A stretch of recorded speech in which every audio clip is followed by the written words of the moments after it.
Lectio, un espacio de lectura, reflexión y enseñanza.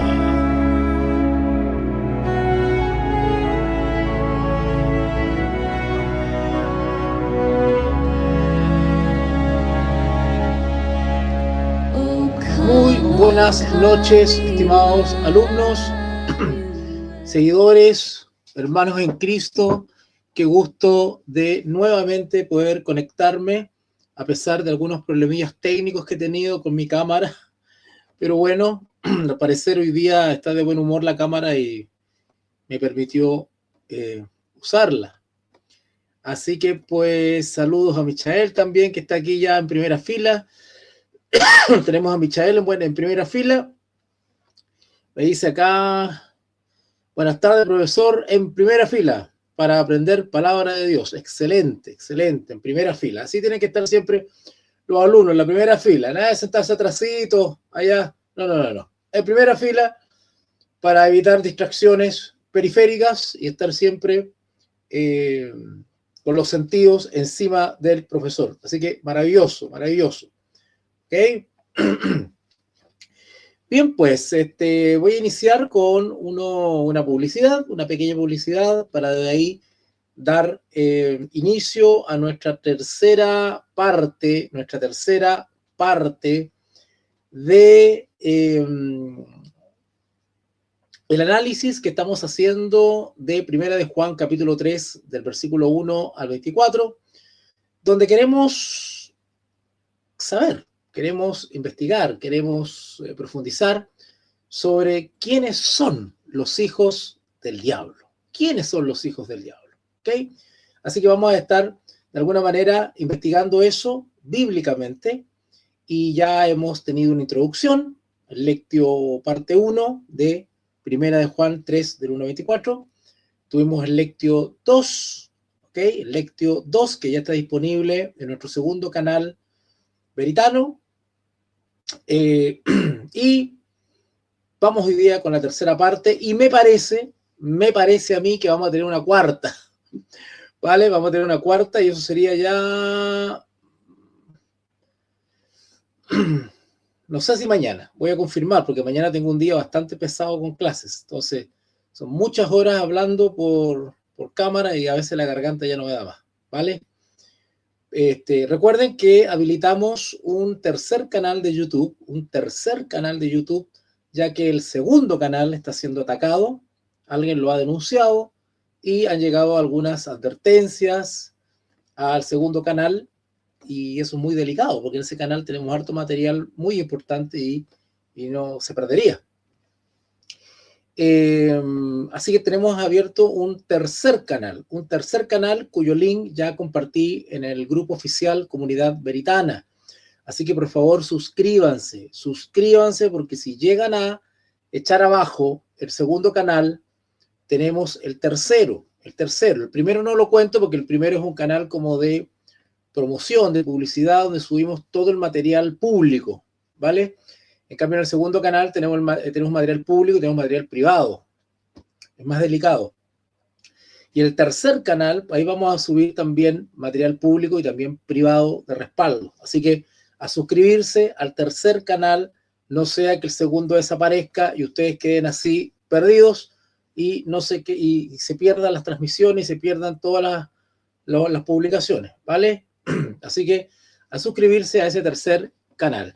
Bueno, les recuerdo desde ya que tenemos este curso, este maravilloso y hermoso curso que se impartirá en este mes de junio. En este mes de junio viene este curso acotado, intensivo, donde estaremos profundizando con clases muy, muy bíblicas. Es una característica de Veritas Day, de que todos nuestros programas de estudio son eminentemente bíblicos, porque damos realce y damos énfasis a los principios de interpretación, a la hermenéutica.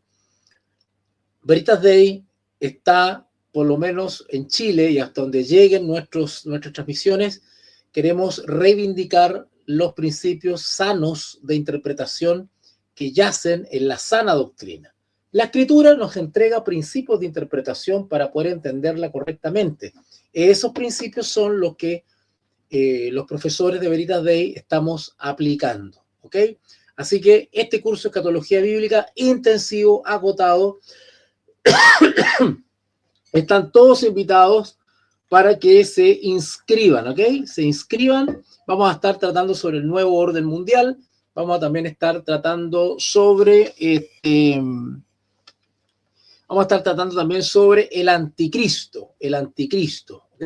Así que todos invitados a inscribirse a este nuevo curso de escatología bíblica. Y desde ya les aviso que se vienen más cursos, ¿ah? Se vienen más cursos. Acuérdense que Veritas Day somos especialistas en escatología bíblica. Así que vamos a dar bastante énfasis a eso y vamos a ir ofreciendo a la comunidad veritana más estudios bíblicos sobre escatología. Vamos a ir hablando más y más en algunos cursos breves de 1 o 2 meses de más temáticas sobre la escatología bíblica. Estamos preparando un curso breve de 1 o 2 meses, estamos viendo eso, donde vamos a analizar en detalle el mensaje de Jesús a las 7 iglesias del Apocalipsis,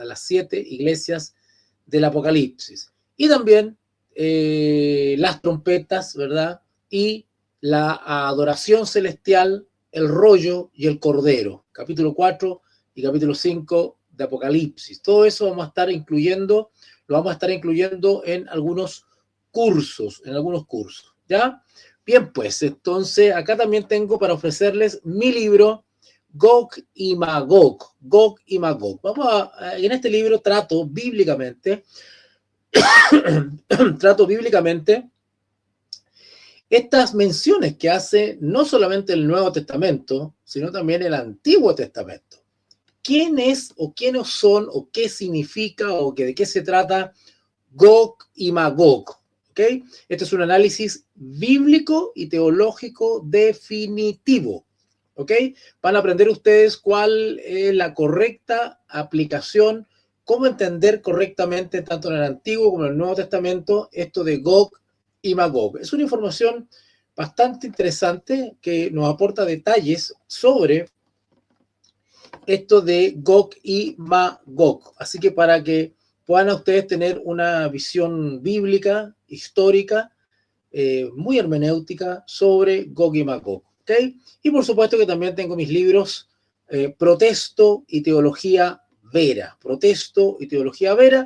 que son libros reflexivos, son libros argumentativos, son libros donde comento, analizo, hago mis observaciones personales como pensador del fenómeno religioso.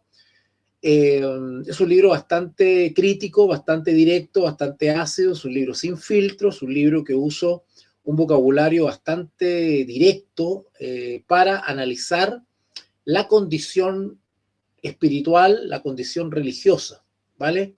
De la iglesia. Hay declaraciones bastante polémicas, hay declaraciones bastante incómodas, así que son libros no aptos para orejas delicadas, para orejas de cristal, ¿ah? Para mentalidades sectarias o analfabetismo teológico. Así que si usted realmente tiene una disposición a la autocrítica, a realmente reconocer cierta realidad, ciertas condiciones, bueno, Protesto y Teología Vera son los libros que debe de leer, porque son libros que sacuden, ¿eh? Son libros que hacen pensar, son libros que te inducen a una autocrítica, a una introspección y al reconocimiento de una realidad. Así que quien se acerca a mis libros Protesto y Teología Vera debe tener una disposición realmente a buscar, a reconocer y a tener una amplitud de criterio a la hora de leerlos, ¿vale? ¿Ok? Bien, pues vamos a cerrar acá entonces la publicidad y vamos a ir rápidamente, vamos a dar paso a nuestro análisis de hoy. Tenemos hasta las 19:30, ojalá que podamos ajustarnos el tiempo porque tengo clases hoy día, así que no me puedo extender mucho, ¿ya? Si ustedes me acompañan a orar, sería maravilloso, ¿ok? Oremos. Bendito Dios y Padre, gracias en esta noche que me permites nuevamente conectarme, estar con mis amigos, con mis hermanos, con mis alumnos. Gracias porque puedo dirigirme a ellos, Señor, en paz, en tranquilidad, Ayúdame, Señor, a poder explicar, comentar, analizar de la manera más sencilla tu palabra. Padre, queremos saber qué es lo que expresa tu Espíritu Santo a través de tu siervo, Juan. Ayúdanos a poder comprender el mensaje que tú tienes para hoy, para tu iglesia. Padre, acompáñanos, necesitamos que la presencia del Espíritu Santo, que Él nos acompañe, que ilumine y que nos puedas ayudar con nuestras facultades naturales, a iluminarlas, a santificarlas, a guiarlas hacia la verdad. Todo esto te lo expresamos con gratitud y te lo pedimos en el nombre de Jesús. Amén y amén. Muy bien, pues vamos a iniciar entonces. Veo que se están conectando. Llegó Teresa. Muy bien, bienvenida Teresa. Bienvenida, Dios te bendiga. Muy buenas tardes, profesor Walter. Bendiciones. Igualmente para ti, mi querida Teresa. Ahí llegó Nicot también, antiguo alumno, gran alumno Nicot. Ahí apareció, amén, amén, dice Nicot. También llegó Génesis. Génesis, un abracito, no sé en qué ciudad estarás, pero te deseo lo mejor, que Dios te bendiga mucho y siempre acá a tu disposición. Así que gracias, Génesis, por estar presente en estas transmisiones. Chicos, su presencia en estas transmisiones es un apoyo, ¿vale? Su sola presencia es un apoyo para este servidor y el ministerio de enseñanza que Dios me ha dado. Así que les agradezco mucho su presencia. Bueno, llegó Canela, parece también, ¿ah? Llegó Canela, llegó la profe, hermoso fondo, sí. Estamos en un proceso de producción para vernos un poquito más ordenados, ¿verdad? Y no esté saliendo el fondo a veces tan desordenado que sale. ¿Ah? Hola, profe, mi profe hermoso. Ay, gracias por, no sé si me dijo hermoso a mí o hermoso al fondo. No, hermoso al fondo, hermoso al fondo. Somos hermosos en Jesús, somos hermosos en Jesús. Nos hace sentir en una biblioteca antigua medieval. Sí, soy bastante admirador de la época medieval, pero no tanto desde el punto de vista digamos, de la época en sí, digamos, del tema feudal, sino más bien del sistema educativo escolástico. Soy muy admirador del sistema educativo escolástico, ¿vale? Y también es muy inspirador porque justamente es la época de la fundación de las universidades. ¿Sabías tú, Canela, eso? Antofagasta, me dice Génesis. Maravilloso. Uy, tuve la oportunidad de vivir un año en Antofagasta. Sí, viví por el sector norte. Pues ya, por el sector norte viví en Antofagasta. Sí, muy bonito. Saludos para todos los hermanos, también dice Canela. Dios te diga, Canela. Saludos a tu familia, a tu hijo. Bien. Bueno, te decía que justamente la Edad Media es el periodo de la fundación de las universidades, donde se comienzan a erigir los grandes centros educativos, ¿verdad? Las famosas escuelas o escuelas catedralicias se llaman, las escuelas catedralicias. Y eran escuelitas, centros de enseñanza dirigidos por sacerdotes, por monjes, y que justamente se ubicaban en los terrenos donde estaban las catedrales.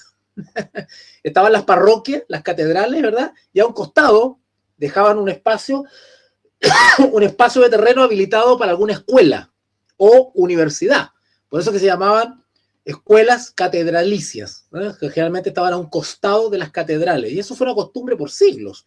Hasta el día de hoy, incluso en Chile, y ya ha entrado los años 60, 70 en Chile, incluso ya hasta fines de los 80, a fines de los 80 todavía se podían ver iglesias católicas con un colegio al lado. Eso era común. Hasta el día de hoy creo que Don Bosco, creo que la comunidad salesiana todavía mantiene iglesias, digamos, y al costado tiene colegios, ¿verdad? Muchas monjas también, muchos órdenes de monjas, por ejemplo, las María Auxiliadora. La famosa María Auxiliadora también, pues tienen colegios y tienen las capillas al lado, tienen las iglesias al lado, ¿verdad? Eso es muy común. Y eso viene de la Edad Media. Justamente viene de la Edad Media. Bueno, la Edad Media se caracteriza por muchas cosas, en realidad maravilloso. Se suele considerar la Edad Media como una época de oscurantismo espiritual, pero ojo con eso, ¿eh? Yo tuve un pequeño altercado una vez en la Universidad de Chile. Estaba en una diplomatura en la Universidad de Chile y habían varios colegas ahí sentados, profesores de filosofía, hay un montón de gente. Y a mí se me ocurrió decir la época de oscurantismo. Eso es lo que yo expresé. Casi me pegaron. ¿Cómo? ¿Qué época de oscurantismo? No, no era oscurantismo. Al contrario, una época de muchas luces, de muchos adelantos. Y es verdad. Solo que ellos no entendieron por qué yo dije que la Edad Media era una época de oscurantismo. Se le llama a la Edad Media la época de oscurantismo por oscurantismo espiritual, de tinieblas espirituales. Cuando hablamos de tinieblas espirituales, como oscurantismo o época oscura en la Edad Media, estamos hablando de una ausencia de la palabra de Dios. Y no solamente de una ausencia de la palabra de Dios, sino también de una falta de entendimiento de la palabra de Dios. Eso es tiniebla espiritual, ¿vale? Tiniebla espiritual. Pero no quiere decir que había tinieblas en lo científico, en lo literario. No, hubieron cantidad de pensadores, escritores, gente muy inteligente, muy habilosa, que creó muchas cosas. Pero desde el punto de vista espiritual se le llama época de tinieblas espirituales. Entonces, cuando yo dije eso en la universidad, casi me pegaron. Tuve que explicar eso, ¿verdad? Bien, pues, tenemos acá a Carlos Catalán. Saludos, profesor, desde la comuna de La Florida, región metropolitana. Bendiciones, bendiciones. Excelente. Saludos, Carlito. Saludos, Carlito. Bien, pues, vamos a iniciar entonces. Ya oramos, así que vamos rápidamente a la palabra de Dios. Aquí pueden ver ustedes el texto. No sé si la apunto con el dedo. Ahí el texto, Primera de Juan 3, del 1 al 24. Vamos para allá rápidamente. Primera de Juan, capítulo 3, versículo 1 al 24. Vamos con la tercera parte de este lectio, donde estamos profundizando y averiguando sobre qué es un hijo del diablo. ¿Qué es un hijo del diablo? Doy por sentado que quienes están aquí presentes ya analizaron y escucharon y pusieron mucha atención a los lectios anteriores, porque los lectios anteriores nos van preparando justamente para el final, para la conclusión final. ¿Y por qué les digo que tienen que estar atentos? Porque la palabra de Dios se estudia de manera progresiva, ¿vale? De manera progresiva. ¿Qué quiere decir eso? Que el primer lectio es un aporte. El segundo lectio es otro aporte que se suma al primero. O sea, cuando nosotros estamos en el segundo lectio, no olvidamos lo que tocamos en el primero. Y cuando vamos al tercer lectio, no olvidamos lo que tocamos en el segundo y en el primero. La palabra de Dios es progresiva, quiere decir que vamos avanzando, vamos creciendo, vamos aumentando el entendimiento y el conocimiento en la medida que vamos acumulando datos. Esa es una manera correcta de leer. Por eso que es muy peligroso la actual manera que se tiene de exponer la palabra de Dios. ¿Cuál es la tendencia actual para exponer la palabra de Dios? Se toma un versículo. Voy a poner silencio a un aparato que tengo acá, chicos.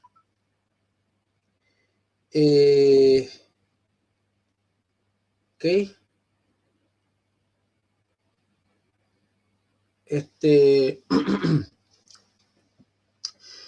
Entonces les decía que la palabra de Dios es progresiva. Eso quiere decir, les decía que el error que se comete hoy día, el error homilético, el error retórico, el error teológico que se comete hoy día es que voy a apagar esto porque me están escribiendo por el teléfono, me distrae. Ahí está. El error que se comete hoy día es que se toma un texto.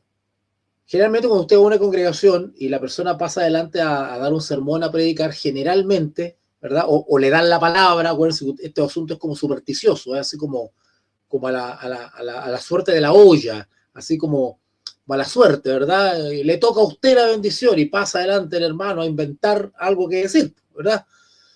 Entonces, ¿qué hace? Se lee, se le apunta al azar, se busca algo en la Biblia, un versículo, y se ponen a hablar sobre ese versículo y a veces no saben muy bien lo que dice el versículo. El hermano empieza a improvisar, empieza a inventar, literalmente. Pasa eso, pasa. Entonces se toma de un versículo. No. La manera correcta de exponer la palabra de Dios es de una manera amplia. Si bien vamos a tocar un tema, por ejemplo, 1 Juan capítulo 3, del versículo 1 al 24, bueno, pero seguimos un hilo conductor. Vamos tomando en cuenta desde el versículo 1 hasta el 24. Y tenemos, cuando analizamos los 24 versículos, tenemos una idea general, total, abarcante del tema que el apóstol está planteando. Es decir, en la medida que vamos avanzando al versículo 2, al versículo 3, al versículo 4, al versículo 5, no olvidamos lo que estudiamos en el 1, lo que estudiamos en el 2. Aunque vamos en el versículo 20, siempre vamos retrocediendo para recoger antecedentes que se nos entregaron antes, ¿vale? Esa es una manera progresiva. ¿Por qué? Porque los autores bíblicos van desarrollando un tema, una temática. Entonces nosotros también tenemos que seguirlos a ellos, ¿vale? Así que es progresivo y al mismo tiempo acumulativo, ¿ya? Así que eso es lo que hemos hecho hasta ahora y lo que estamos haciendo ahora. Ayer avanzamos hasta el versículo 6. ¿Recuerdan? Que avanzamos hasta el versículo 6. Primera de Juan, capítulo 3, versículo 6. Todo aquel que permanece en él no peca. Todo aquel que peca no le ha visto, ni le ha conocido. ¿Se acuerdan que pusimos harto énfasis en esto de conocido? ¿Por qué? Ahora retrocedemos. Vamos al versículo 1. Mirad, cuál amor nos ha dado el Padre para que seamos llamados hijos de Dios. Por esto el mundo no nos conoce. ¿Te das cuenta? El mundo nos desconoce. ¿Vale? Ahora, ¿quién es desconocido? Bueno, los hijos de Dios. ¿Por qué? Dijimos ayer, porque nosotros no andamos a la manera del mundo. Todo eso lo explicamos ayer. ¿Vale? Bien. Por ahí el versículo 6 nos dice entonces, todo aquel que permanece en él no peca, todo aquel que peca no le ha visto, ni le ha conocido. Interesante. Dice, todo aquel que peca no le ha conocido. ¿En qué sentido? ¿En qué sentido? Bueno, esto podría tener dos aplicaciones. ¿Quién es el que peca? Bueno, peca no solamente el cristiano, sino que con mayor razón peca quien no conoce a Cristo. Pero desde cierto punto de vista, el cristiano que supuestamente conoce a Cristo, por algo es cristiano, también peca. Y el texto dice, todo aquel que peca no le ha visto, ni le ha conocido. ¿Cómo? O sea, hay cristianos que son cristianos, es decir, conocen a Cristo y sin embargo pecan.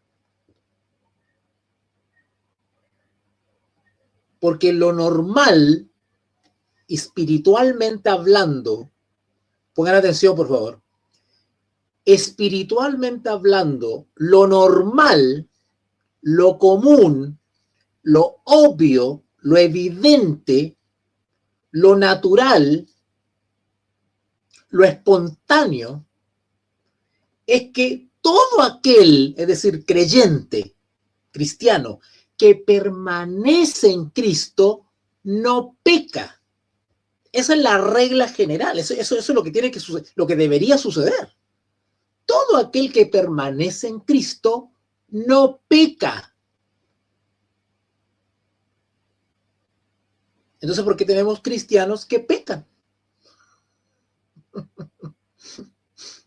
Es que el pecado, la transgresión, la desobediencia en el cristianismo se ha naturalizado tanto que parece parte de la vida del cristiano. Ah, no podemos dejar de pecar, pues somos pecadores, somos débiles, ¿verdad? ¿Ha escuchado usted ese argumento? Como que es normal, es natural que el cristiano peque. No es natural, no es normal. Bíblicamente no es normal, es anormal. Lo que pasa es que los malos profesores de teología y los pastores que se la dan de teólogo, ¿verdad? No siéndolo, porque no todo pastor es teólogo, ¿verdad? No enseñan bien esto. Como no lo enseñan, la iglesia es ignorante respecto a su experiencia cristiana. Entonces normalizan, aparte que el mal ejemplo que da la dirigencia, muchos dirigentes, hay dirigentes que son hombres de Dios, no tengo ninguna duda sobre eso, pero la gran mayoría no. La gran mayoría da que hablar, ¿verdad? Esa es la verdad.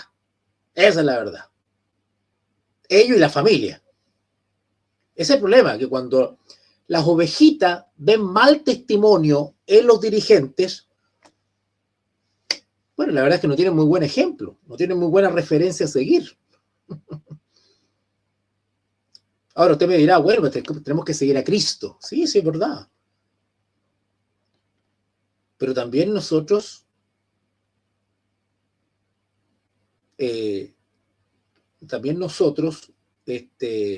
nos animamos y nos desanimamos viendo a nuestros hermanos, viendo a los dirigentes, viendo a aquellos que tienen reputación.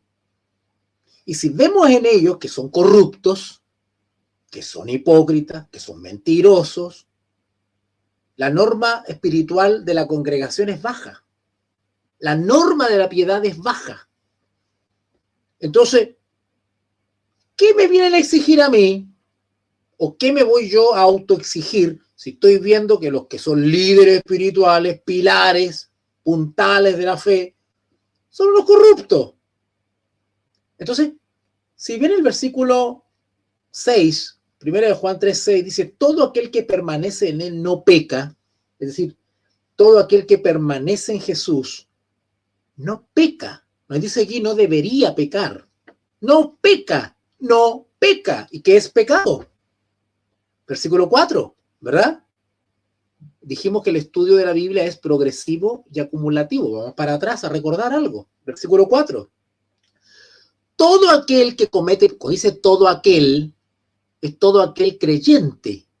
Acá está hablando principalmente a los creyentes. Acá no está hablando del mundo, por si acaso. Quiero aclarar eso. Nosotros estamos investigando qué es un hijo del diablo. Cuando la Biblia habla de eso acá, no está hablando del mundo necesariamente. Sí, de cierto punto de vista, evidentemente, quien no es cristiano, evidentemente, ¿verdad?, está en pecado.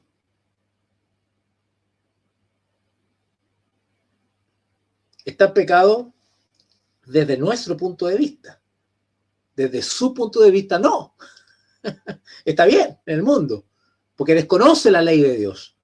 Pero nosotros que sabemos, conocemos la ley de Dios, claro, ellos están en pecado, ¿verdad? Ellos no tienen conciencia de pecado, porque no conocen la ley. Nosotros sí conocemos la ley, por lo tanto, tenemos conciencia de qué es pecado y qué no es pecado, ¿vale?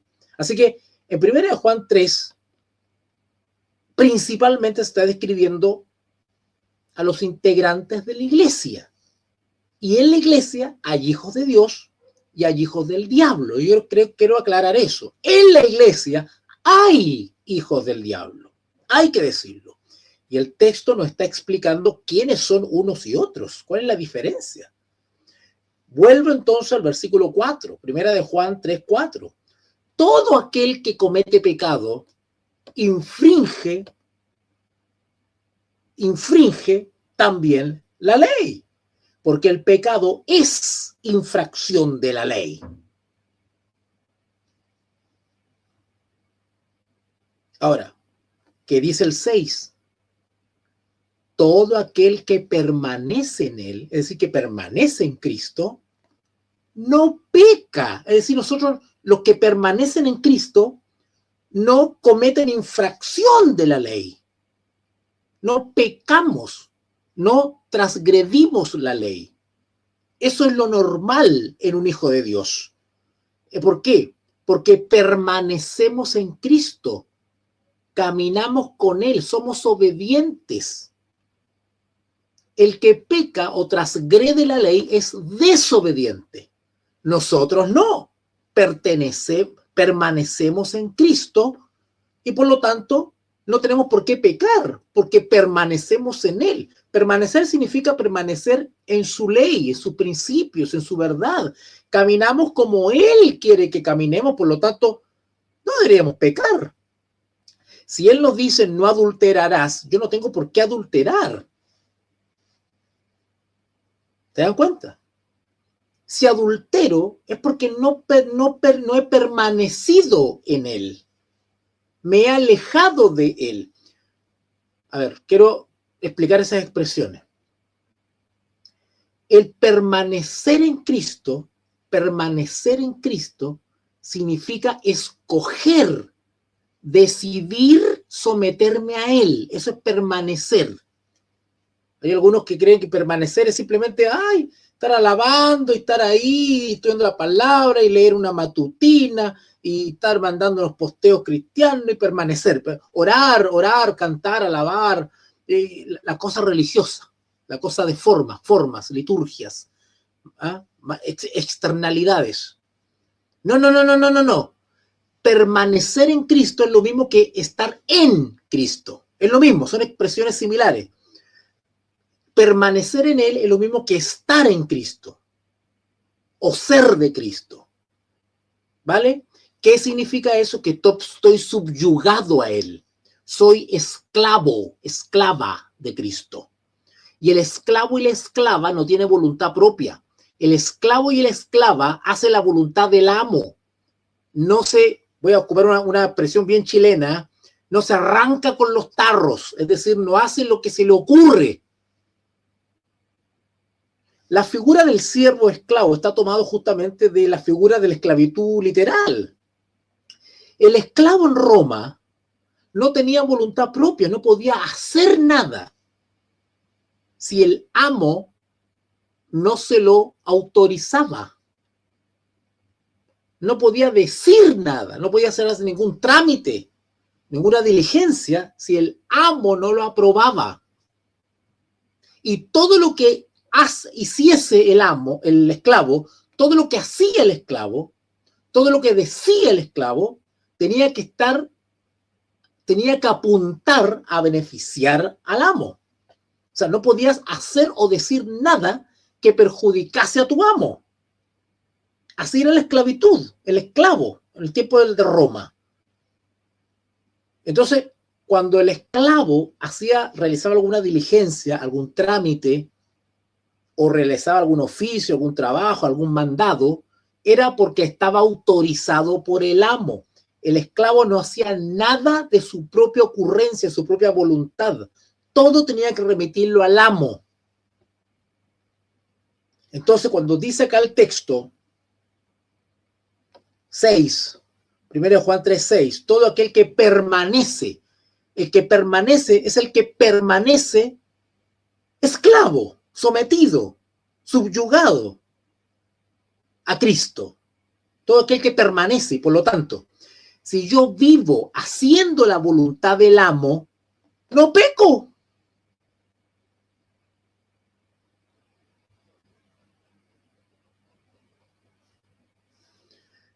¿Te dan cuenta? Ahora, ¿quiere decir que no vendrán los pensamientos pecaminosos? Claro que van a venir, pero la tentación no es pecado.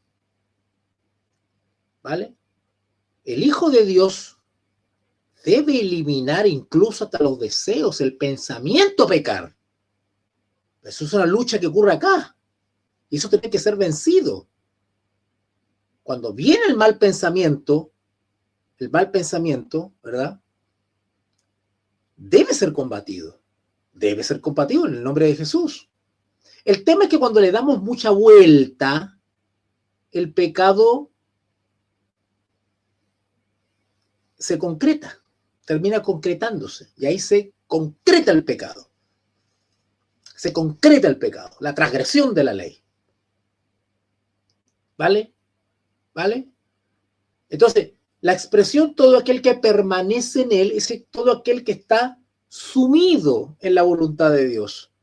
Obedece. Y todo aquel que obedece y camina obedeciéndose, sí, es difícil. Ahí por ahí Cookie Alvarado me dice que Dios nos ayude porque solo ahí dijiste la clave, Cookie. Solos no podemos. Solo no podemos. Por eso tenemos que unir nuestra voluntad, nuestro deseo de vencer al poder de Dios. El poder de Dios fortalece nuestra disposición a querer vencer. Yo tengo que querer dejar el pecado. Y eso es la victoria.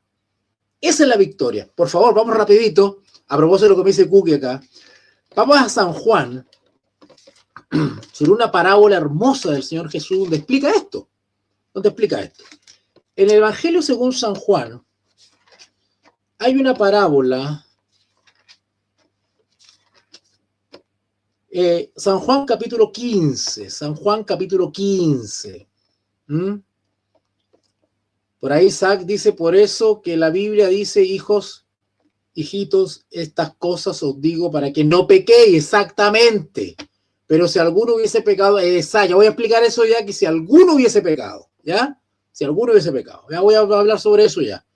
Porque la regla general, Isaac, la regla general, que el que permanece en él, el que permanece en Cristo, no peca. Esa es la regla general, no peca. No tiene por qué pecar si se mantiene obediente a Cristo, no tiene por qué pecar. ¿Te das cuenta? Pero hay excepciones en las cuales el cristiano, por más fuerte que sea, pero son excepciones. Es parte de la experiencia del caminar cristiano. Puede caer, o sea, cuando digo puede caer, no es que tiene permiso para caer, sino que hay momentos en la vida en que nuestra fe es probada y a veces somos vencidos. Esa es la verdad, ¿verdad? ¿Cuántos de nosotros hemos caminado fielmente, gozosos en Cristo, y hemos cedido en algún momento de debilidad? Pero eso es parte de la experiencia. Y esas caídas ocasionales tienen que ser ocasionales. No puedo estar repitiéndolas cada rato, porque si no ya es porque yo quiero pecar y no estoy venciendo. Como quien dice por ahí, hay que aprender de la experiencia, hay que aprender de las caídas. Acuérdense. Ejemplo de eso es Pedro. ¿Se acuerdan de Pedro? Pedro, apóstol de Jesucristo. Pedro cayó. Negó a Jesús. Pero fue la caída. La caída. ¿Qué hizo cuando pecó y se cayó? Ya siendo apóstol de Jesucristo. Lo negó. Pero dice la Escritura que lloró amargamente y se arrepintió de haber negado a su maestro. Y de ahí en adelante Pedro nunca más negó a Cristo. Es más, se convirtió en uno de los predicadores más connotados de la Escritura. Ahí está registrado en Hechos. El tremendo discurso que dio. Ahí está en Hechos los apóstoles. Y terminó siendo crucificado como su maestro. Entonces es la caída que tuvo y él aprendió de la caída. Por lo tanto, cuando Isaac acá cita, por ejemplo, ¿verdad? Eso está citando Primera de Juan. No, bueno, no me acuerdo. Está citando ahí, ¿verdad? Hijitos, estas cosas os escribo para que no pequéis, porque esa es la regla general, lo que Cristo desea de nosotros, que no pequemos. ¿Cómo no pecamos? Permaneciendo en él. Pero pues Cristo, el mismo apóstol menciona algún accidente que suceda. Pero si alguno hubiese pecado, tampoco entramos en desesperación. Abogado tenemos para con el Padre, ¿verdad? Pero son cosas muy puntuales, muy excepcionales. No es la regla general. ¿Cuál es la regla general hoy día? Me golpeo el pecho y peco. Me golpeo el pecho y peco. Voy al culto y peco. Voy al culto y peco. Voy al culto y peco. Voy al culto y peco. No gano nunca. No tengo la victoria sobre el pecado nunca. Nosotros, la gran mayoría de los cristianos actualmente, y de hecho los que están enseñando la justificación por la fe, no están dejando claro este punto.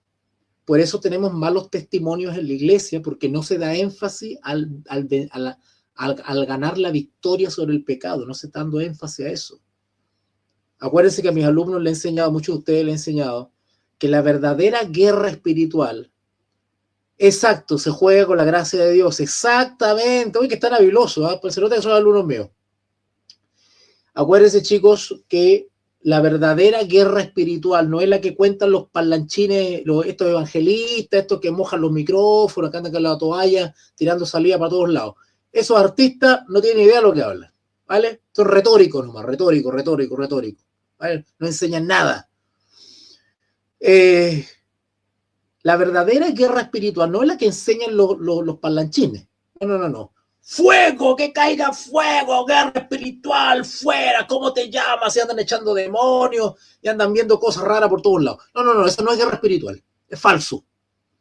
La verdadera guerra espiritual es contra nosotros mismos. La verdadera guerra espiritual es contra nuestra naturaleza caída. Esa es la verdadera guerra espiritual. Esa es la primera. Antes de estar echando fuera demonios, primero echemos lo que tenemos adentro. ¿Ok? Bien. Vamos entonces a San Juan capítulo 15. San Juan capítulo 15. A propósito de lo que decía Cookie. A propósito de lo que decía Cookie, que tiene el nombre como de una galleta usted. ¿Ah? Bien. Entonces, en San Juan capítulo 15, está la parábola de Jesús y la vid verdadera. La vid verdadera. Ahí hazme acordar, Marcelo, a hablar sobre eso de abusar de la gracia. Que se me van que hay tanta cosa de comentar, pues imagínense ustedes, después ya me olvido por otros papelar. Eso de abusar de la gracia, ¿ya? Bien. En San Juan capítulo 15 tenemos la parábola del Señor Jesús sobre la vid verdadera. A propósito de lo que dice Cookie ahí, de que solos es difícil, dice Cookie. Claro, porque la guerra espiritual no se gana solos. Porque solo no podemos. Nosotros solos, por nuestra propia voluntad, por nuestra propia fuerza, no podemos vencer el pecado. Necesitamos del poder de lo alto, unido al deseo de querer vencer. La voluntad humana, unido al poder de Dios, nos da la victoria. La victoria. Ah, Gladys. ¿Ya? Me conecté desde mi otro... Ah, Gladys, ya. Bienvenida, Gladys. Vale. ¿Cómo se pone ahí nombre de galleta? Pues ya, entonces viene y tenemos acá esta parábola. A propósito de lo que decía Gladys sobre eso de que solo no podemos. Dice así, versículo 1, San Juan 15:1. Yo soy la vid verdadera y mi padre es el labrador. Todo pámpano, los pámpanos somos nosotros, ¿ok? Vamos ya aclarando el tiro esto. Todo pámpano que en mí no lleva fruto, lo quitará. Interesante, ¿eh? Interesante porque San Juan, capítulo 3, nos está hablando de creyentes que pecan. Y no está hablando del pecado así ocasional, un accidente, una debilidad, un descuido, no. Está hablando de cristianos que dicen ser cristianos, pero están habituados a pecar. O sea, tienen vida de pecado. Y sin embargo, se golpean el pecho los domingos en la congregación. De eso está hablando. De esos que profesan el nombre de Cristo, pero no viven venciendo. Son cristianos falsos, son cristianos fracasados espiritualmente. Derrotados. Y el versículo 2 dice acá, San Juan 15:2, todo pámpano que en mí no lleva fruto, lo quitará. Yo no sé, y por favor escuchen esto con altura de mira, si usted no está de acuerdo conmigo, No hay ningún problema, no se estrese. Pero como profesor, con 25 años de docencia, quemándome las pestañas con la Sagrada Escritura, que de algo sirva, pues. Toda la Escritura enseña, que me ponga a leer el chat y me distraigo, ya, voy a poner atención, pero me voy a leer el chat en un buen rato, ya, de ahí lo voy a revisar. La Escritura enseña que no basta con profesar ser cristianos. Hay que serlo de verdad. Y cuando llegue el día del juicio, aunque profeses el nombre de Cristo, si no generaste los frutos que son propios de la relación genuina con Cristo, no te vas al cielo. No te vas al cielo. La Biblia enseña eso. Llámame como quiera. Como me acusaron el otro día, me dijeron neopentecostal, me dijeron calvinista, me dijeron de todo el otro día una persona. Ya, me da lo mismo. Yo me quedo con lo que la Biblia enseña. Yo no estoy aquí para estar defendiendo posiciones denominacionales. A mí no me interesan las denominaciones. Yo no pertenezco a ninguna denominación. Yo pertenezco a esta denominación. A esta pertenezco yo. Yo pertenezco a la sana doctrina. Esta es la sana doctrina. Lo que diga acá, yo lo sigo. ¿Ya? La Biblia enseña que no basta con profesar ser cristiano, con haber aceptado a Jesús, con caminar en la fe de Jesús, con pertenecer a una congregación, no basta. Si no vives generando los frutos de la comunión genuina con Cristo, no te vas al cielo. No te vas al cielo. No todo el que profesa el nombre de Cristo gozará de las mansiones celestiales. El mensaje que dice que solamente basta aceptar a Cristo y listo, estamos en el cielo, no es bíblico. No lo enseña la Escritura. Dime arminiano, dime calvinista, dime bautista, metodista, mormón. Acúsame de lo que quiera, pero eso no enseña la Biblia. Yo me quedo con lo que enseña la Biblia. La Biblia no enseña eso. La Biblia enseña que si no basta con profesar ser cristiano, haber aceptado a Cristo. Hay que caminar por la fe y llegar hasta el final por la fe. ¿Te puedes quedar en el camino? Te puedes quedar en el camino. Claro, claro que te puedes quedar en el camino.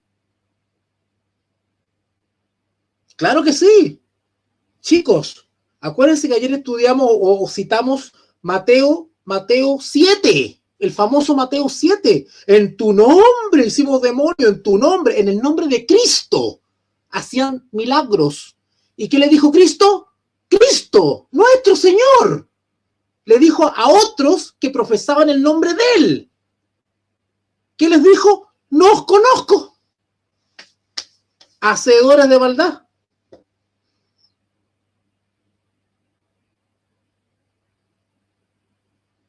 ¿Qué dice San Juan, que lo estamos leyendo en San Juan capítulo 3? Todo aquel que peca no le ha conocido. ¿Y qué dice acá? San Juan 15:2. San Juan 15:2. Estoy citando la Escritura. Todo pámpano, somos nosotros los pámpanos, es símbolo de los hijos de Dios. Todo pámpano que en mí no lleva fruto, lo quitará. Lo quitará. Hay pámpanos que serán quitados porque no dan fruto. Los pámpanos somos nosotros. ¿Se acuerdan ustedes la advertencia que hizo Juan el Bautista? ¿Se acuerdan o no? Cuando dice, ya el hacha está puesta a la raíz de los árboles. Por tanto, eso está haciendo alusión a un juicio. Ya el hacha, cortar o quitar, ya el hacha está puesta a la raíz de los árboles. Por tanto, dice Juan el Bautista, todo árbol, nosotros, símbolo del creyente, todo árbol que no da fruto, ¿qué dice Juan el Bautista? es cortado y echado en el fuego. Chicos, no todo el que pertenece a una iglesia, profesa el nombre de Cristo, se va para el cielo, lamentablemente. Porque hay un proceso de juicio, hay un proceso de escudriñamiento, de investigación, hay un proceso de deliberación donde se van a ver que los que han generado fruto, los que son genuinos. ¿Por qué? Porque en la iglesia hay hijos del diablo, hay gente falsa, hay gente que sigue pecando y ningún pecador entrará en el reino de los cielos. Por eso que ese mensaje que dice que acepta a Cristo y ya estás listo. No, eso es falso. Quien anda con ese tipo de discurso no entiende la Biblia, no entiende los evangelios, no entiende las cartas de Pablo, no entiende la justificación por la fe. Falta formación. El que anda con ese discurso, falta formación. Analfabetismo teológico. Chicos, por favor, sáquenlo por lógica. Ningún pecador entrará en el reino de los cielos. Sea o no sea cristiano. Ningún fornicario, ningún mentiroso, ningún ladrón, ningún sodomita, ningún idólatra, ninguno entrará en el reino de los cielos, porque en el reino de los cielos no hay pecado. ¿Cómo va a entrar en el reino de los cielos un cristiano que es pecador? Cree que por solamente de ser cristiano ya está asegurada la entrada a los cielos. Eso no es así. ¿Cómo yo pretendo, siendo un cristiano fornicario, mentiroso, envidioso, vengativo, con pensamientos cochinos, entrar al cielo? Solamente habrá seres santos en el reino de los cielos. Y la santidad, la Biblia enseña que se desarrolla acá, por la fe en Cristo. Hay que vencer, crucificar la naturaleza caída y caminar incorruptible. Acuérdense que ayer lo leímos en San Pedro, ¿verdad? En la carta de Pedro, ¿se acuerdan? Lo leímos en Pedro. Huyendo de la corrupción que hay en el mundo, dice, y participando de la naturaleza divina. La santidad se logra acá, en la tierra, caminando por la fe en Cristo y venciendo, ganando la guerra espiritual contra nuestra propia naturaleza caída. Cosa que cuando llegue el Padre y entra a la fiesta y vea que todos están vestidos con ropas blancas, que nadie tiene su ropa manchada de pecado, porque el que tiene una ropa inadecuada se va para afuera también. ¿Qué dice Apocalipsis capítulo 3, mensaje de la Odisea?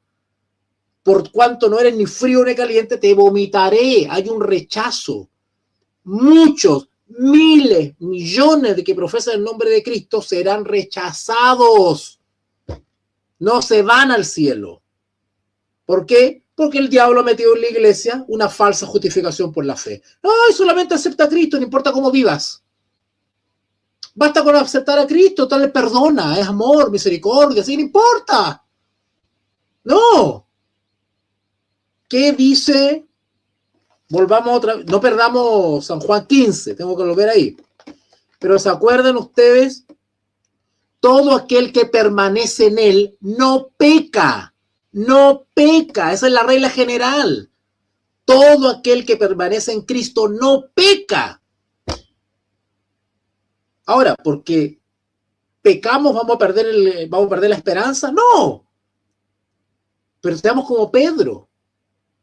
Si me doy cuenta, soy consciente que cometí un pecado, Señor, el Espíritu Santo inmediatamente me amonesta, ¿verdad? Señor, ayúdame a vencer eso que hice recién, no lo quiero hacer más, perdóname y ayúdame. Perdóname y ayúdame. Y no lo cometo más. ¿Qué le pasó a la mujer que iban a apiedrar? ¿Qué le pasó a la mujer que iban a apiedrar? ¿Qué consejo le dio Jesús? No peques más, porque ese es el plan de Cristo. Nuestro Señor Jesús lo que quiere, que sus hijos no pequen más. No que estén pidiendo perdón y pecando, pidiendo perdón y pecando, pidiendo perdón y pecando. Esa es una experiencia fracasada.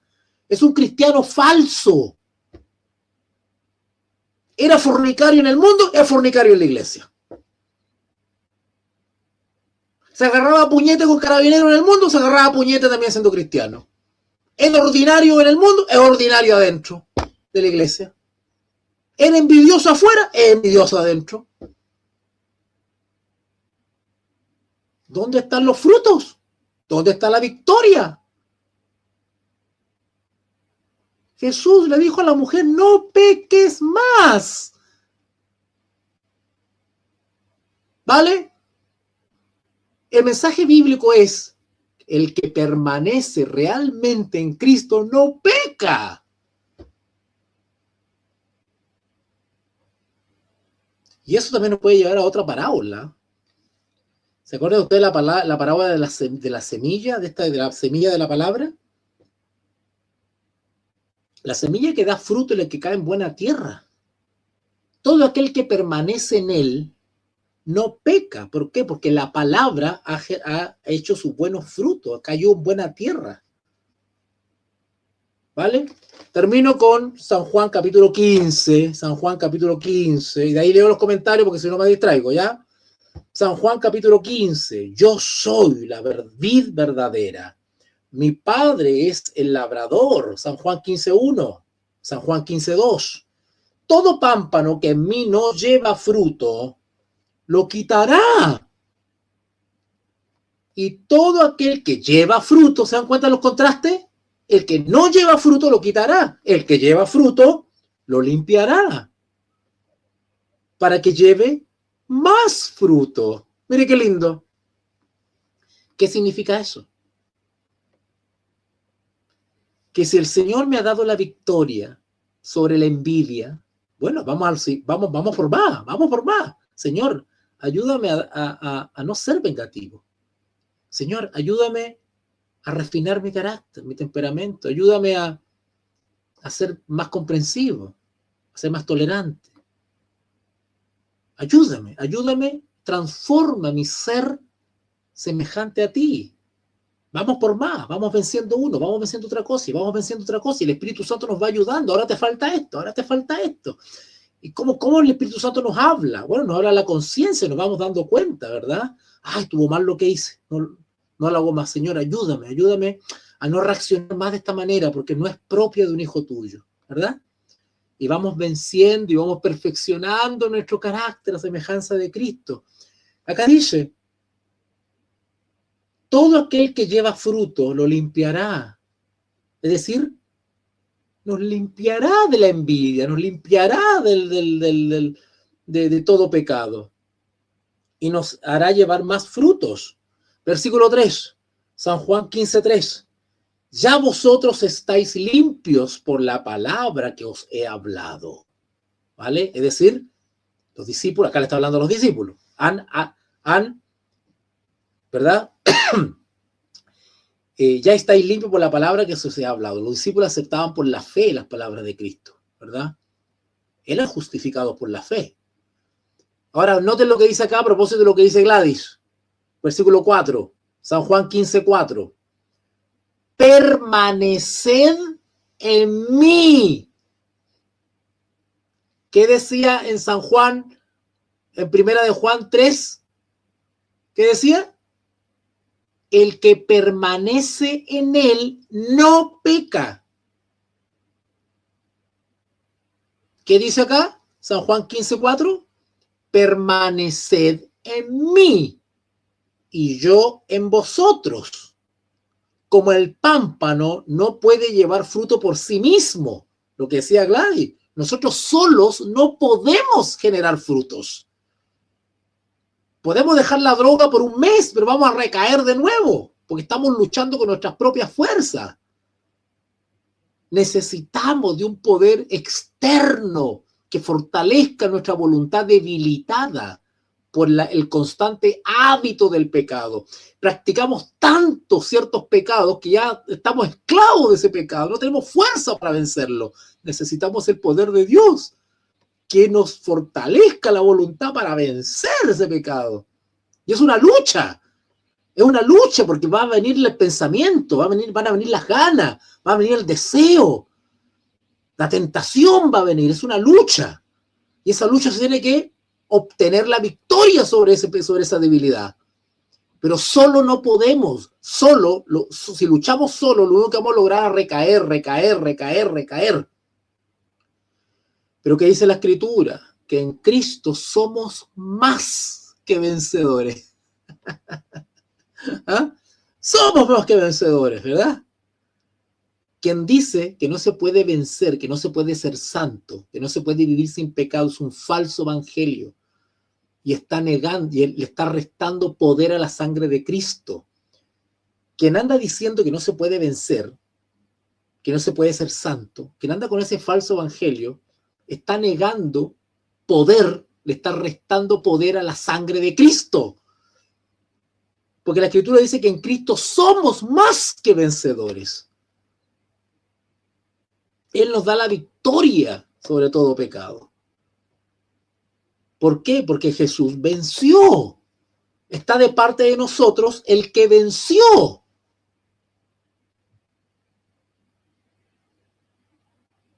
No estamos del lado de un perdedor, estamos del lado de un ganador. Versículo 4, Juan 15:4, permaneced en mí y yo en vosotros. Como el pámpano no puede llevar fruto por sí mismo, si no permanece en la vid. Tenemos que estar conectados a la vid para que la vid nos dé alimento, fuerza, poder. Los cristianos igual. Para vivir en victoria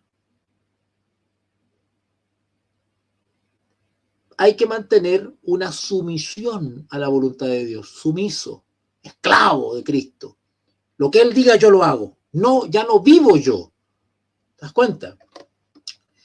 Versículo 4, permaneced en mí y yo en vosotros, como el pámpano no puede llevar fruto por sí mismo, si no permanece en la vid. Así también vosotros, los pámpanos, si no permanecéis en mí. ¿Se dan cuenta? ¿Qué dice Juan, primera de Juan, capítulo 3?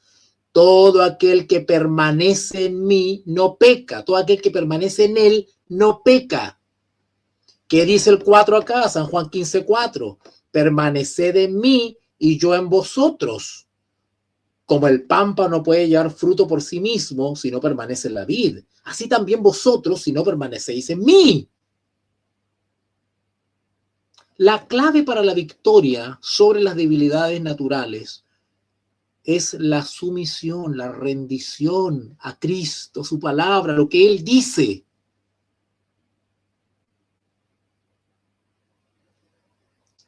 Yo soy la vid, dice el Señor Jesús. Yo soy la vid.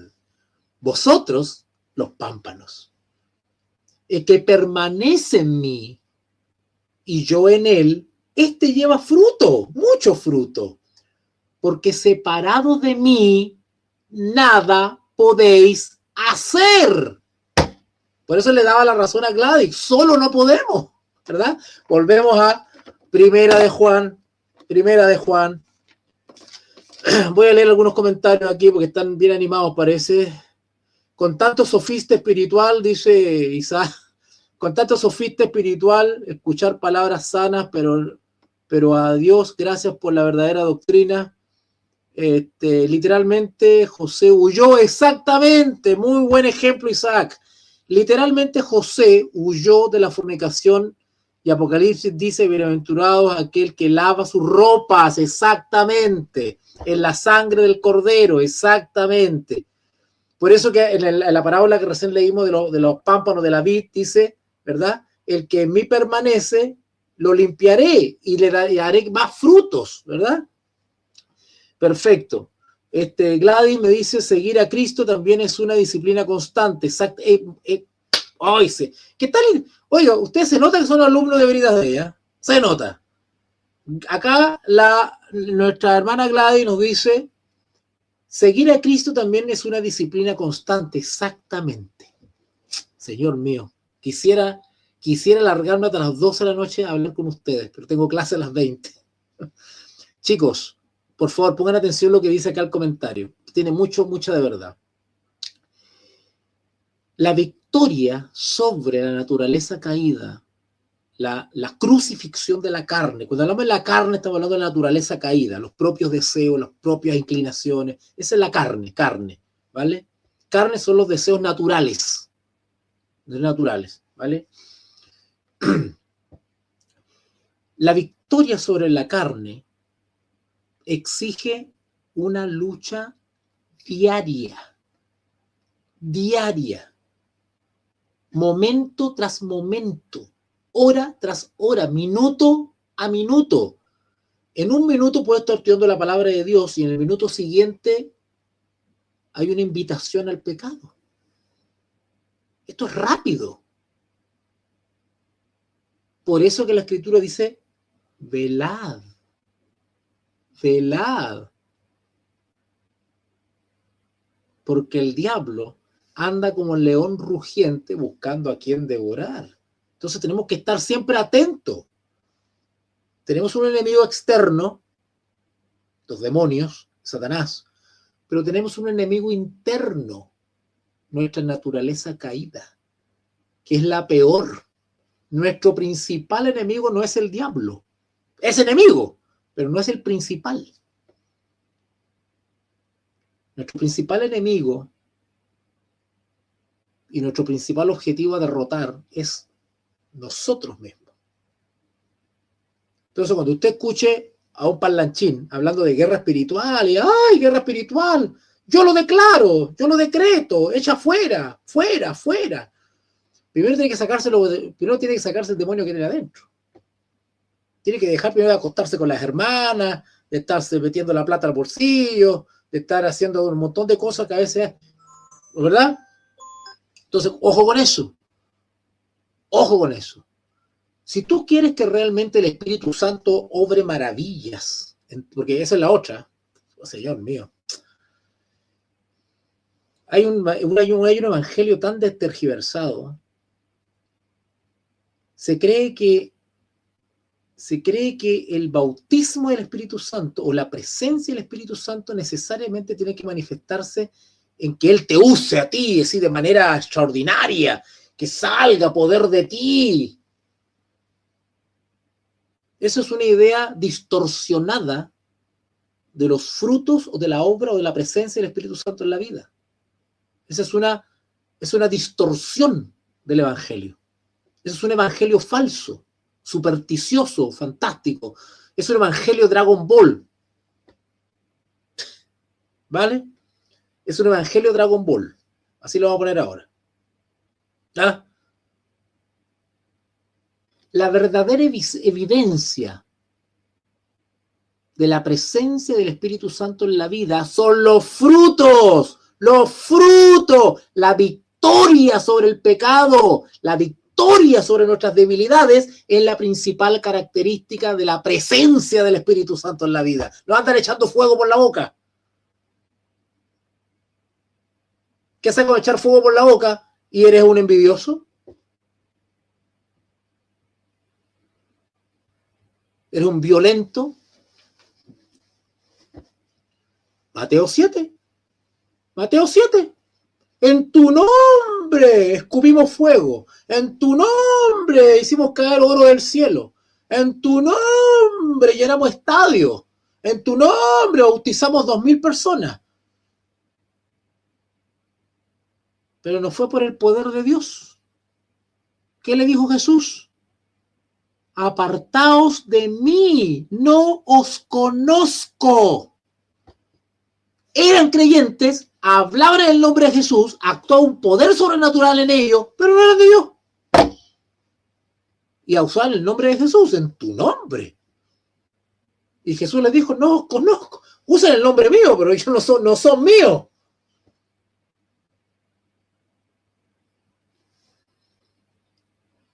¿Vale? Guerra espiritual, crucificar al viejo hombre por el poder del Espíritu Santo. Exactamente. Chicos, pongamos atención con lo que comenta acá Michael. Si nosotros realmente queremos... A ver, ¿cómo explicar esto? Porque en 3 minutos es complicado explicar esto, porque para esto se necesita un desarrollo.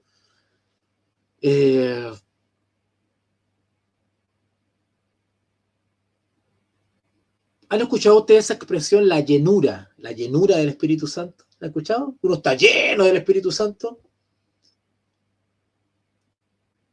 Esa expresión se aplica muy excepcionalmente a algunos siervos de Dios o siervas. Porque para estar lleno del Espíritu Santo quiere decir que estás vacío del yo.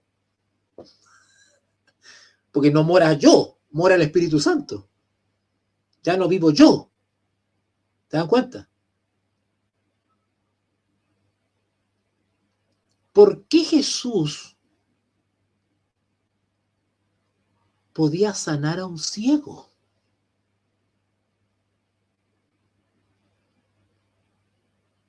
Porque él sí estaba lleno del Espíritu Santo. Él era morada del Espíritu Santo. No había pecado en él. No vivía para sí, no vivía para él. Por lo tanto, el Espíritu Santo podía usarlo. Chicos, cuando el Espíritu Santo usa a alguien es porque esa persona ha rendido su voluntad a Cristo para ser usado por Cristo, ser susceptible de ser usado por Cristo. ¿Vale?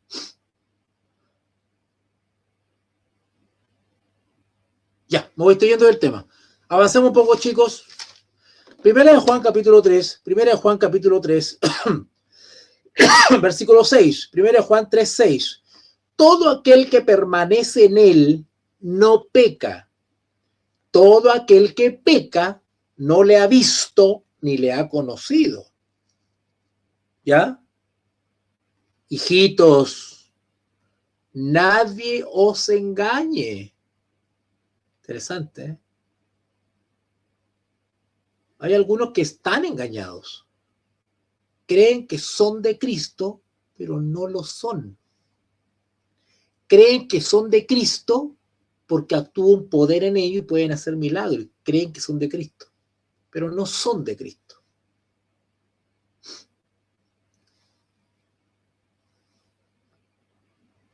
Hijitos, nadie os engañe.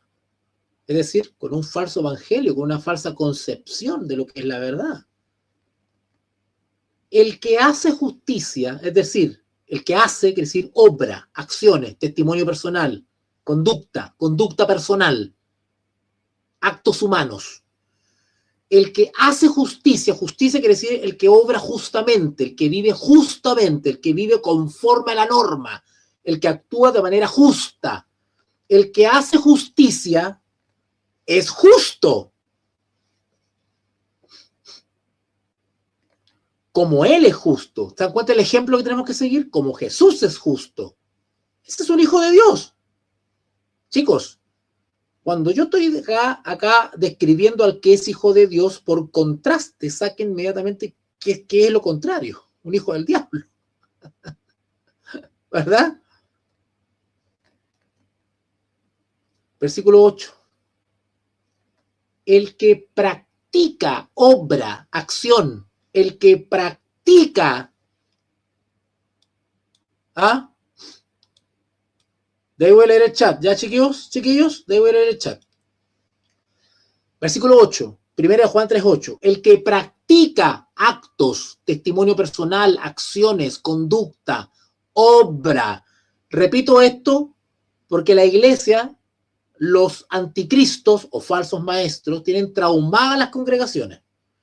Entonces, cuando la Biblia habla de obra, ¡ay, salvación por obra! No, la palabra obra significa acción, conducta, obra, obrar, actuar. ¿Vale?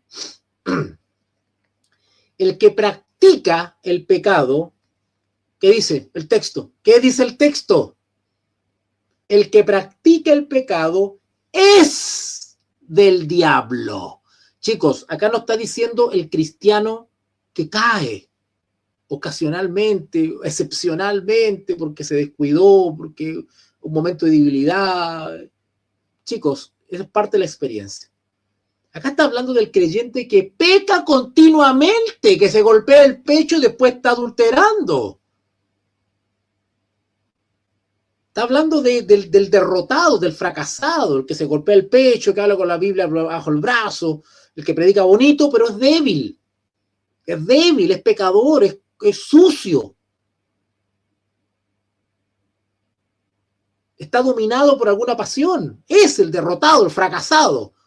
Ese es del diablo. Ahora, el cristiano que anda con la Biblia bajo los brazos y predica bonito y y todo lo que tú quieras, pero es esclavo de alguna pasión, o no está venciendo, o es esclavo de algún pecadillo, o varios, y peca permanentemente consciente y no vence en el nombre de Cristo,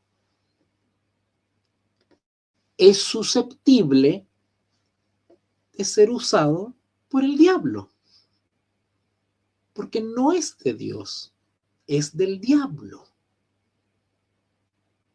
¿Se están dando cuenta ahora de cuáles son las características de un hijo del diablo? Un hijo del diablo es un creyente, es un cristiano fracasado, rendido al pecado, esclavo del pecado. Un hijo del diablo es un cristiano que profesa el nombre de Cristo, pero es esclavo del pecado, practica el pecado, es un impío por dentro. Actúa, engaña, se ve bonito por afuera, pero por dentro es un impío, es un débil. Y por lo tanto no es de Cristo. Es un instrumento del diablo. Es un hijo del diablo. Porque no genera los frutos de su unión con Cristo, sino que genera frutos de su unión con el enemigo. Y no es que esté consciente de que es hijo del diablo, porque el hijo del diablo no sabe que es hijo del diablo. No sé si me entienden. El hijo del diablo cree que es hijo de Dios, porque en el nombre de Jesús y en el nombre de Jesús, Mateo 7, en tu nombre. ¿Qué dice Mateo 24? Vendrán muchos en mi nombre. El hijo del diablo cree, está en un engaño. El hijo del diablo está engañado. Es un laodicense. Cree que es rico, que no tiene ninguna necesidad. ¿Y qué le dice Jesús en el mensaje de la Odisea, Apocalipsis capítulo 3, 14 en adelante? Pero eres un desventurado, pobre, miserable, ciego, desnudo. El hijo del diablo es un cristiano engañado, que cree que es hijo de Dios porque va a la iglesia, porque lee la Biblia, porque predica, porque bautiza, porque hace medias vigilias, porque canta en el coro, porque es hijo del pastor, porque es obispo, porque es evangelista. Cree que eso lo santifica, que eso lo cubre de todo pecado.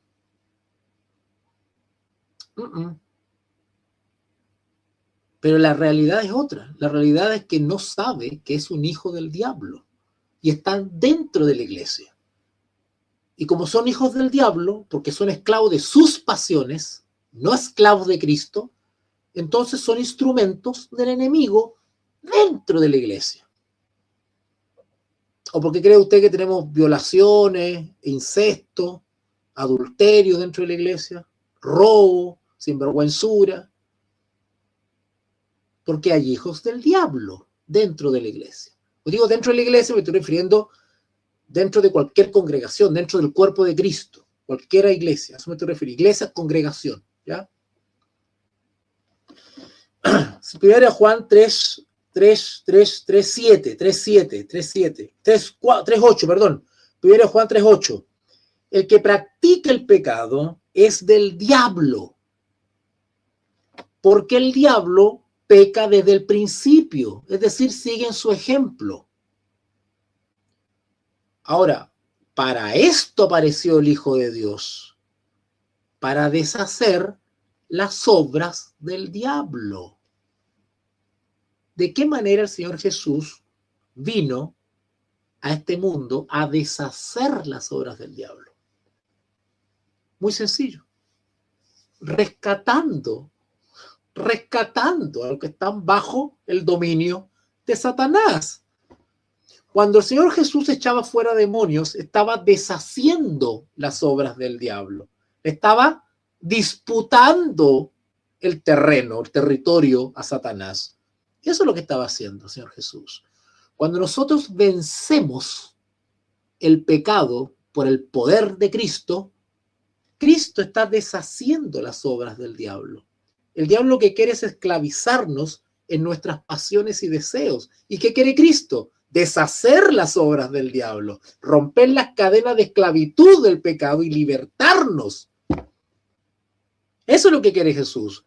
Cuando Cristo nos rompe las cadenas del pecado y nos libera y nos da la victoria, está deshaciendo las obras del diablo.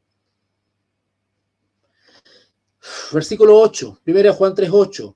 El que practica el pecado es del diablo, porque el diablo peca desde el principio, desde la batalla en el cielo. Por eso apareció el Hijo de Dios, para eso vino Cristo a la tierra. ¿Ah? El famoso, porque de tal manera vino Dios al mundo. Para esto apareció el Hijo de Dios, para deshacer las obras del diablo. Versículo 9. Todo aquel que es nacido de Dios, ¿qué dice? ¿Qué dice?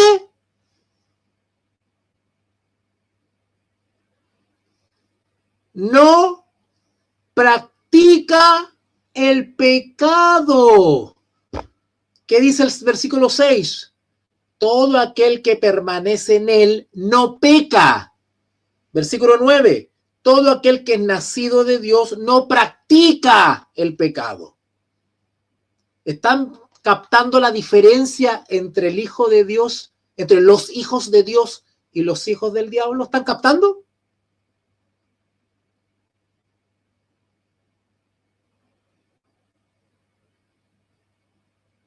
Versículo 9. Todo aquel que es nacido de Dios no practica el pecado, porque la simiente de Dios permanece en él. La semilla. ¿Se acuerdan ustedes de la parábola de las semillas que fue sembrada en distintos caminos?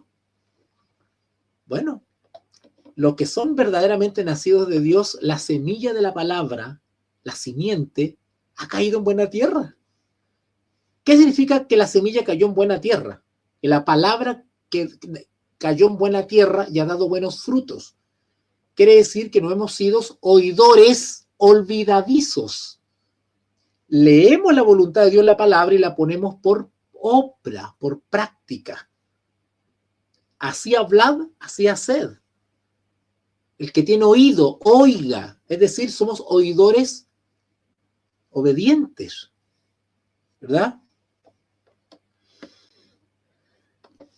Versículo 9. Porque la simiente de Dios permanece en él. ¿Y qué dice ahora? ¿Qué dice ahora, Señor mío? Qué hermoso esto. ¿Qué dice ahora? Y no puede pecar, porque es nacido de Dios. Característica de un hijo de Dios. Permanece en Cristo,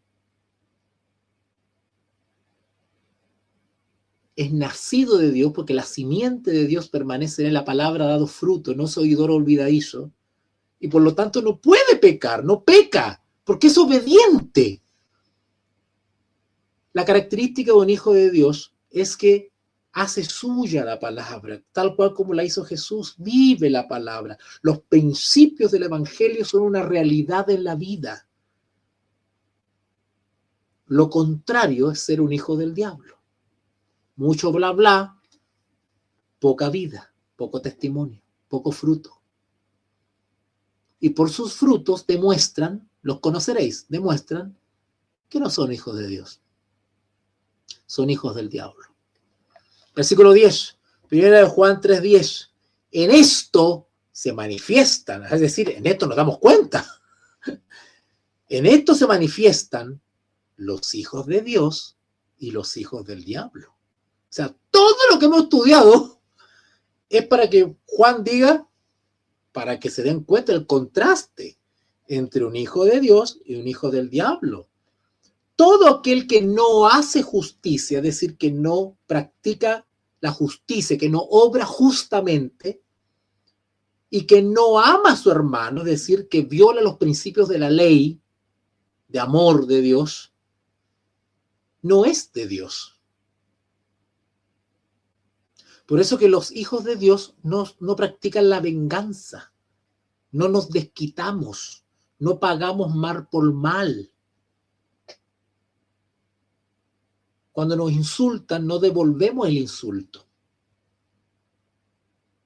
Nosotros obramos y reaccionamos como Jesús lo hace. Versículo 11. Porque este es el mensaje que habéis oído desde el principio, que os améis los unos a los otros. No como Caín, que era del maligno. Ahí tenemos un ejemplo de hijo del diablo. ¿Por qué? Porque no amaba al prójimo, sino que violó la ley, no matarás, y mató a su hermano. El asesinato es un fruto de la carne, demostrando que no era un hijo de Dios, porque si hubiese sido Caín un hijo de Dios, no peca, es decir, no mata, se mantiene obediente a la ley, amarás al Señor. No como Caín, 12, que era del maligno, era un hijo del diablo, y mató a su hermano. ¿Y por qué causa le mató? Porque sus obras eran malas. ¿Por qué causa lo mató? Porque sus obras eran malas y la de su hermano eran justas. Había un contraste. Caín era envidioso. Era envidioso. Y como la conducta justa de Abel contrastaba mucho con la de Caín, mejor lo mato. En vez de Caín, pongan atención, ¿eh? Aquí vamos terminando ya la clase porque tengo que ir a una clase ahora con la diplomatura en teología. Caín, pongan atención en esto porque los hijos del diablo actualmente, pongan atención, acá se va a caer la señal. Los hijos del diablo, porque por algo Juan está dando el ejemplo de Caín, si no está por casualidad el ejemplo ahí. Los hijos del diablo manifiestan el mismo espíritu de Caín. Son Caínes modernos. Los hijos del diablo son Caínes.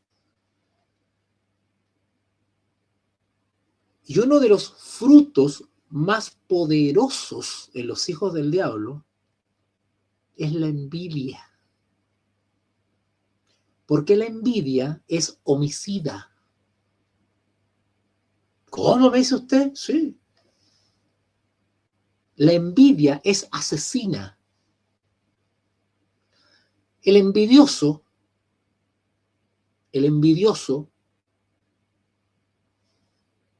sufre el envidioso aborrece lo que no tiene. O sea, aborrece aquel que posee lo que él no tiene. Aborrece los bienes de otro porque él no los tiene. Aborrece los dones de otro porque él no los tiene. Aborrece las bendiciones de otro porque él no lo tiene. Aborrece todas las virtudes que pueda tener otro porque él no las tiene. Ahora, ¿el envidioso puede tener las virtudes que tiene otro, los bienes que tiene otro, los talentos que tiene otro, los dones que tiene otro? Claro que lo puede tener. Pero el envidioso no está dispuesto a ser obediente, a someterse a la voluntad de Dios, quiere hacer lo que él quiere a su manera, con sus medios. Abel es un símbolo de un hijo de Dios que pertenece al culto verdadero, a la sana doctrina. Y Caín es un representante del falso evangelio, de la carne, del dominio de la naturaleza caída. Entonces es más fácil eliminar a Abel que seguir su ejemplo. ¿Me están entendiendo? Es más fácil eliminar a este que me incomoda, porque no lo puedo alcanzar, no puedo tener lo que él tiene, no puedo ser como él, así que mejor lo elimino. Y hay varias maneras de eliminar a los Abeles modernos. Los Caínes modernos tienen muchas maneras hoy día de eliminar a los Abeles modernos. Si no, vea lo que pasa en las redes sociales. ¿Vale? Entonces tenemos acá 1 Juan 12, no como Caín, que era del maligno y mató a su hermano. ¿Y por qué causa le mató? Porque sus obras eran malas y las de su hermano eran justas. Hermanos míos, dice Juan, no os extrañéis si el mundo os aborrece. Claro, porque no andamos a la manera del mundo. ¿Qué espera el mundo que yo haga? ¡Ay, demándalo! Pon una denuncia. Demanda al pastor, demanda al hermano. Mira lo que dijo en internet de ti, te calumnió, demándalo. Ándale, llévalo a los tribunales. Respóndele. Haz un directo también y respóndele. ¿Ah? El mundo espera eso. Por eso es que el mundo no nos conoce. ¿Y estos tipos? ¿Se acuerdan? Cuando Pilatos comenzó a recibir en la oreja las calumnias y las acusaciones de los fariseos contra Jesús, Pilato escuchaba a los fariseos. Y después fue donde Jesús y les dijo Pilato a Jesús, oye, ¿no escuchas las cosas que hablan de ti? ¿Ah? No te vas a defender, no vas a decir nada. Mira las acusaciones que te están haciendo. ¿Ah? Hermanos míos, dice Juan, 1 Juan 3:13. Hermanos míos, no os extrañéis si el mundo os aborrece.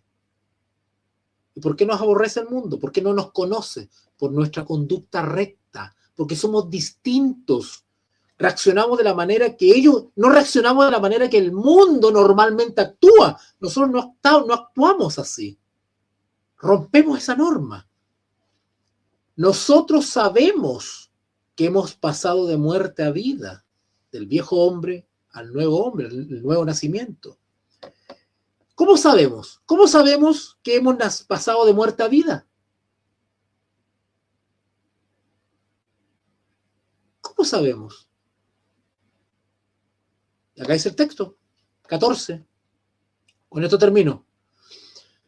Nosotros sabemos que hemos pasado de muerte a vida, en que amamos a los hermanos. El que no ama a su hermano, repito, el que no ama a su hermano permanece en muerte, está muerto espiritualmente. ¿Se dan cuenta? Estar vivo para Dios o estar en nueva vida es vivir los principios del Evangelio. Por eso cuando nosotros seamos sometidos a pruebas, calumnias, difamaciones, ataques públicos, injusticia, perdonemos, hermanos, perdonemos.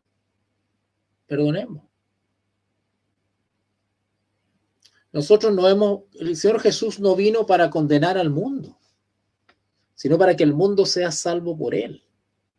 Y nosotros tenemos que ser unos transmisores de ese mensaje. Cuando nosotros nos calumnien, nos ataquen, nos difamen, digan toda clase de mal contra nosotros mintiendo, alabemos al Señor, por cuanto somos participantes de los padecimientos de Cristo. Perdonemos, perdonemos. Oremos por nuestros enemigos. Si tu enemigo tiene sed, dale agua. Si tu enemigo tiene hambre, dale de comer. Ese es un verdadero hijo de Dios y esos son los verdaderos frutos de que permanecemos en Cristo. ¿Vale? Son los verdaderos frutos de un hijo de Dios. Lo contrario es ser hijo del diablo. ¿Ya? Termino leyendo algunos comentarios acá. Muy buena noche, mi profesor Walter. Saludo aquí desde Navidad Matanza. Bendiciones. ¡Ay, mi pastora Solange! Mira, qué sorpresa. Buenísimo. Una vez que vences esa tentación, te sientes exactamente. La lucha es dura, pero una vez que has logrado la victoria sobre el pecado, comienza a haber un gozo, una alegría, una cosita rica.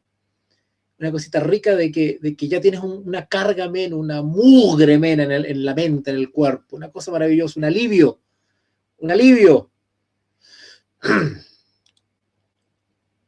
No recuerdo que padre de la fe dijo que cuando se les enseña a los hermanos del bautismo era simbólico que va a muerte, simbolismo que va a muerte y resurrección, pero ese viejo hombre sabe a nadar y vuelve a la vida y te mata. Bueno, la verdad es que no entendí mucho la reacción. Pero sí, el bautismo es un símbolo de la muerte y resurrección, de la sepultura, claro, es que la sepultura del viejo hombre y el nacimiento de una nueva vida. Sí, de la muerte y resurrección, digamos, es un símbolo, sí, sí. Lutero dijo que una vez, a mí no me sorprende un predicador que haga llover milagros, sino la palabra que predica. ¿Ya? Lamentablemente el fanatismo está haciendo estragos y confusiones al verdadero Espíritu Santo, sí, es verdad. Hay una confusión respecto a la... Sí. Y hay que decirlo, ¿eh? No se me sientan mal acá. Si yo no tengo odio contra ninguna denominación o grupo de cristianos, pero hay que ser objetivo cuando uno analiza. Cuando uno analiza y observa el mundo religioso, uno tiene que ser objetivo, ¿vale? Hay una teología equivocada en algunas denominaciones que dan énfasis a los dones del Espíritu Santo, ya se imaginan a qué denominación me estoy refiriendo, y tiene una distorsión pero atroz sobre el ministerio del Espíritu Santo. Hay una confusión sobre el ministerio del Espíritu Santo. Consideran obra del Espíritu Santo fenómenos que no son del Espíritu Santo. Son fenómenos de espíritus de demonios. Los espíritus de demonios falsifican el testimonio bíblico del Espíritu Santo, lo falsifican. Y por no tener una formación bíblico-teológica, le atribuyen a ciertos fenómenos, se lo atribuyen al Espíritu Santo y no vienen del Espíritu Santo, ¿vale? Que son los famosos espíritus de ranas que están en Apocalipsis. En Apocalipsis, los espíritus de demonios son simbolizados por ranas, ¿vale? Estamos tan inmersos en el capitalismo que nos perdemos tan fácil y olvidamos nuestra verdadera esencia. ¿Ya? ¿Capitalismo? Bueno, el capitalismo tiene hartas virtudes, ¿eh? Aunque también hay un capitalismo exacerbado que le llaman ahora, ¿verdad? Pero si te refieres cuando alude al capitalismo, si te refieres al individualismo, que también es propio del capitalismo, en realidad el individualismo tiene un aspecto bueno también. O sea, claro que tú estás usando un concepto, estás usando un concepto político-económico, entonces tiene otra manera de evaluar, de explicarse eso, ¿ya? Bueno. A ver, qué buen lectio. Dios no está hablando con mucha claridad, santidad quiere el Señor. Amén, amén, amén, amén, amén. Teresita, ¿qué dice Teresa acá? A ver, gracias profesor, pero váyase a su clase de teología. Oiga, sí, me quedan 5 minutos. Ya, Leo el último. ¿Podría hacer un lecto de eso también, profesor? Manifestación del Espíritu Santo y el espíritu de demonio. Sí, es que es súper extenso eso. Tendría que tocar algún aspecto, algunos detalles. Tenemos que hablar sobre el bautismo del Espíritu Santo, qué es eso. Podríamos hablar sobre algunos dones del Espíritu Santo. Por ejemplo, el don de lengua. Explicar qué es el don de lengua bíblicamente, que no tiene nada que ver con el don de lengua que vemos hoy día. El don de lengua que vemos hoy día en las congregaciones no es el don de lengua de la Biblia, quiero aclararlo, ¿vale? Es un sucedáneo, es una impostura. No es el de la Biblia, ¿vale? Por si acaso. Esto es un poquito fuerte lo que estoy diciendo, pero es así. Pues bueno, estudien, denle una leída a 1 Corintios capítulo 14. Porque en la iglesia de Corintio estaban abusando de algunos dones del Espíritu. ¿Vale? Y el apóstol Pablo llama terreno, llama a tenero. La llenura que dice acá, la llenura del Espíritu Santo, igual que hay confusión en las cosas. Sí. Y justamente por eso que sería bueno llevar a las iglesias una correcta neumatología, que es una rama de la teología sistemática, donde se explica, donde se enseña bíblicamente la naturaleza, el ministerio, la persona del Espíritu Santo. Cuando uno tiene claro eso, uno se da cuenta de que hay manifestaciones que no vienen del Espíritu Santo.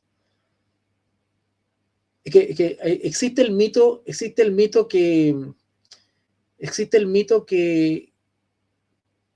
en las congregaciones no pueden entrar espíritus inmundos. Existe esa falsa seguridad, esa falsa, ¿cómo te diré? Es como soberbia, es como una cosa, es como un orgullo espiritual de creer que en las congregaciones o en las reuniones de los santos no puede entrar un espíritu inmundo. ¿Ah? Como que los espíritus inmundos se quedan en la puerta, como que no entran, no pueden entrar. Sí, se pueden entrar, porque en la iglesia hay hijos del diablo, y los hijos del diablo son susceptibles de ser tomados por espíritus inmundos. Por lo tanto, los espíritus inmundos sí pueden entrar en las iglesias, en las congregaciones y en las reuniones. Claro que sí. Claro que sí. Y si en la congregación se dan las condiciones, o hay una mayoría de hijos del diablo, la mayoría no son hijos de Dios, que generalmente es así. O sea, no quiero hablar de porcentaje, pero lamentablemente en las iglesias hay más hijos del diablo que hijos de Dios. Esto es un poco polémico lo que estoy diciendo, pero me hago responsable. Por lo mismo.